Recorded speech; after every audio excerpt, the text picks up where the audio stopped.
Hello friends, how are you. स्वागत है channel में। जैसे कि हमने थोड़े दिन पहले आपको बताया था कि हम एक नई सीरीज़ लॉन्च करने वाले हैं जिसमें कि हम टैक्स एजुकेशन, टैक्स प्लानिंग के ऊपर डिस्कशन करेंगे, जिससे कि आप सबका कुछ बेनिफिट हो इनकम टैक्स के प्रोविजंस के लीगल दायरे में रहते हुए। उसी की शुरुआत करते हुए आज हम एक टॉपिक उठा रहे हैं सेक्शन 80GG का। कृपया इसको देखें, चैनल को सब्सक्राइब करें, लाइक करें, शेयर करें और कोई भी अगर आपको इसमें क्वेरी हो तो आप कमेंट बॉक्स में जा कर के और इसको हमारे को ज़रूर लिखें, सो डैट कि हम आपकी शंकाओं का निवारण कर सकें। तो सेक्शन 80GG चैप्टर 6 की डिडक्शंस में एक सेक्शन है। इसमें हमें रिलीफ मिलता है उन पर्सन्स के लिए जो इंडिविजुअल्स हैं जिनको कोई एचआरए रिसीव नहीं हो रहा बट वो रेंट पे कर रहे हैं स्टेइंग पर्पजेज़ के लिए। इसका मतलब ये हुआ कि जो सैलरीड एम्प्लॉयज़ हैं उनको तो एचआरए मिल जाता है, लेकिन जो नॉन सैलरीड एम्प्लॉयज़ हैं या जो बिजनेसमैन हैं या जो प्रोफेशनल्स हैं उनको क्योंकि एचआरए नहीं मिलता, लेकिन वो कहीं ना कहीं अपने होम टाउन से दूर आकर के जब सर्विस कर रहे हैं या बिज़नेस कर रहे हैं तो उनको कोई रेंट पे करना पड़ता है, तो वो रेंट का उनको जो सा है डिडक्शन मिल जाता है इस सेक्शन में। ये क्या क्या इसके क्लॉजेज हैं मैं आपको बताता हूँ।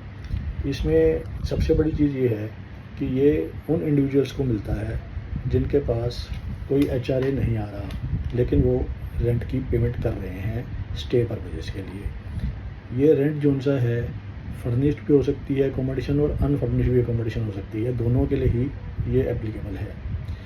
इसकी सबसे बड़ी जो कंडीशंस हैं उसमें यह है कि जो इंडिविजुअल पर्सन है, चाहे वो बिजनेसमैन है, चाहे सेल्फ एम्प्लॉयड है, चाहे सैलरीड है और उसे एचआरए नहीं मिल रहा है, he should not own any residential property in the same city, not even in the name of his spouse, his और हर स्पाउस, एचयूएफ और माइनर्स।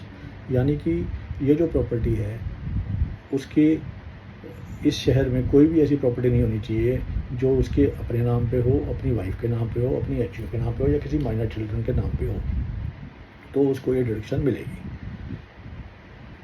अगर आपको किसी एम्प्लॉई को जो सैलरीड एम्प्लॉई है एचआरए एक पीरियड के लिए, एक पार्ट पीरियड के लिए भी मिल जाता है। समझिए आपने कहीं जॉब की और वहाँ आपको 2 महीने का या 1 महीने का या 15 दिन के लिए भी एचआरए कंपनी से मिल जाता है, तो आपको ये डिडक्शन नहीं अवेलेबल होती, ये डिडक्शन आप नहीं क्लेम कर सकते। इस चीज़ का आपको ध्यान रखना है।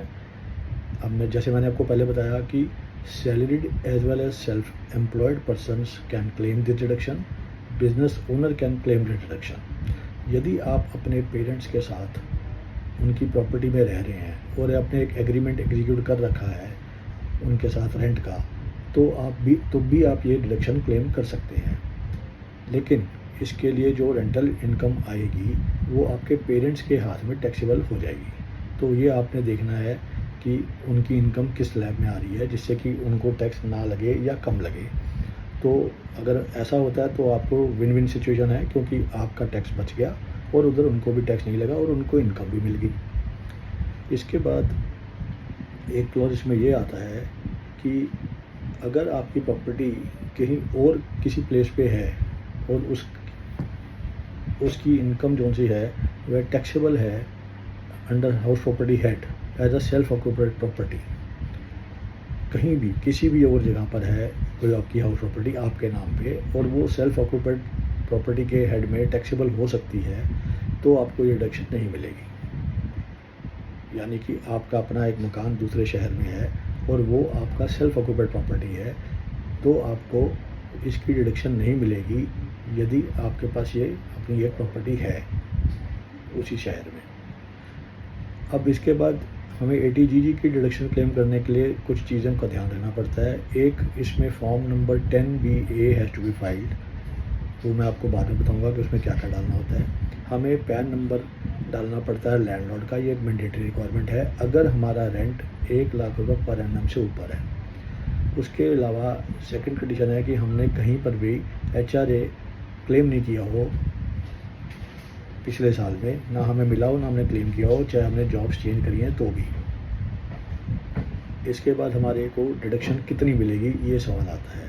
डिडक्शन की क्लॉजेज हैं कि या तो हमारे को 5,000 रुपीज़ पर मंथ मिलेगी, दैट इज़ 60,000 पर एनम, या 25% of total income excluding long term capital gain, short term capital gain under section 111A and income under section 115A और 115D and deduction under section 80C to 80U, यानी कि 5,000 रुपये per month और 60,000 per annum और 25% of the total income excluding ये जो section और जो मैंने आपको हेड्स बताए।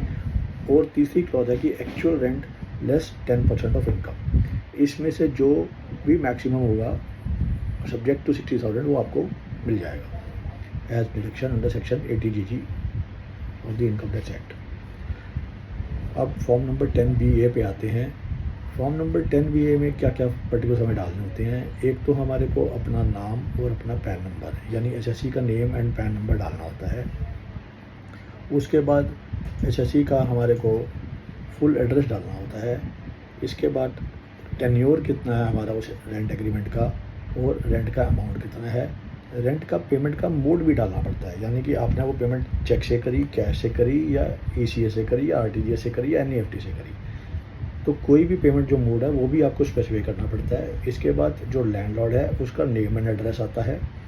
यदि वो लैंडलॉर्ड का हम रेंट 1 लाख से ऊपर पर एनम दे रहे हैं तो उस केस में उसका पैन नंबर भी आता है। इसके बाद हमें एक डिक्लेरेशन देना पड़ता है date there is no other house property which is owned by HSC himself or in the name of spouse or minor child or HUF which he is member, यानी कि किसी भी HUF में हो सकता है वो अपने पेरेंट्स की HUF में, अपने फादर की HUF में मेंबर हो या अपनी ही उसकी सेल्फ एक HUF हो। यदि वो उसका मेंबर है तो, और ये सब चीज़ें इन द सेम सिटी और in other which is chargeable under house property head, यानी कि अगर सेम सिटी में है तो नहीं मिलेगा, और यदि किसी दूसरे सिटी में भी है और उसकी इनकम सेल्फ ऑक्यूपाइड होकर के हाउस प्रॉपर्टी हेड में टैक्सेबल हो रही है तो भी डिडक्शन नहीं मिलेगी। इसलिए ये डिक्लेरेशन देना एक मस्ट होता है। मेरे ख्याल से आप लोगों को ये सारी चीज़ें समझ आ गई होंगी और इसका मैं आपको एक छोटा सा विजुअल भी दे देता हूँ, आप इसको देख लीजिए।